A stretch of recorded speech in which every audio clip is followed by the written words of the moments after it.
Salut tout le monde, pour ceux qui ne me connaissent pas, je suis Corentin et vous êtes en train d'écouter After Radio. Alors ici on se retrouve pour le troisième podcast de ma série Histoire de marque.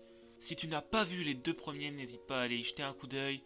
On y parle des origines des marques Coca et Apple. Donc aujourd'hui on va s'intéresser à une marque qui domine le monde du sport, c'est bien sûr Nike. Mais comment en parler sans parler de sa rivalité avec Adidas? Eh bien on verra tout ça ici, bien au chaud sur After Radio.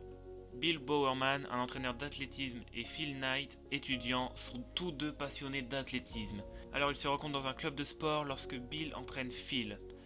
Tous deux, ils s'entendent très bien et ils sont d'accord sur le fait que les prix des baskets des marques Puma et Adidas sont bien trop élevés. C'est de là qu'est née l'entreprise Blue Ribbon Sport en 1964. Les deux hommes importent et commercialisent par le biais de celle-ci des baskets de la marque japonaise Onizuka Tiger, aujourd'hui connue sous le nom d'Asics. Les Asics Tiger étaient la première paire commercialisée par l'entreprise et c'était un réel succès. Ce succès est rapidement arrivé aux oreilles des créateurs japonais qui ont décidé d'arrêter tous les échanges avec nos deux passionnés d'athlétisme. Après cet événement, ils décident de créer leurs propres chaussures et ils renomment leur société Nike.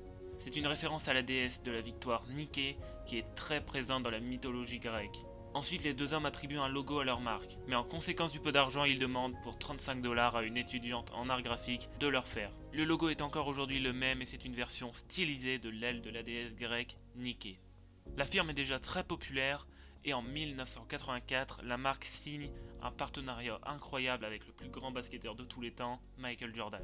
Petite parenthèse, si vous voulez savoir qui était ce joueur, je vous invite à aller faire un tour sur mon podcast sur la Dream Team, disponible sur la chaîne YouTube d'After Radio et sur la plupart des plateformes de podcast.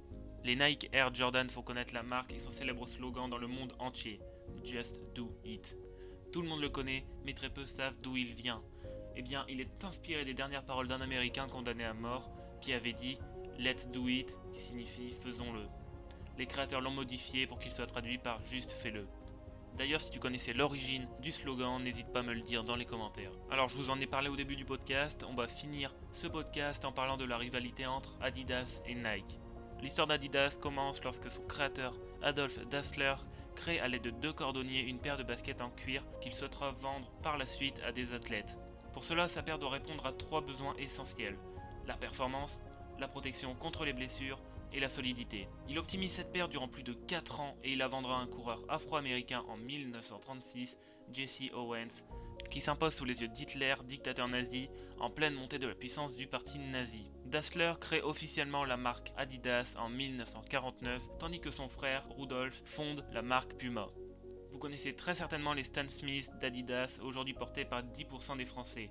Vous connaissez aussi peut-être les Air Force One de Nike. Toutes les deux, elles incarnent une guerre commerciale entre les deux marques.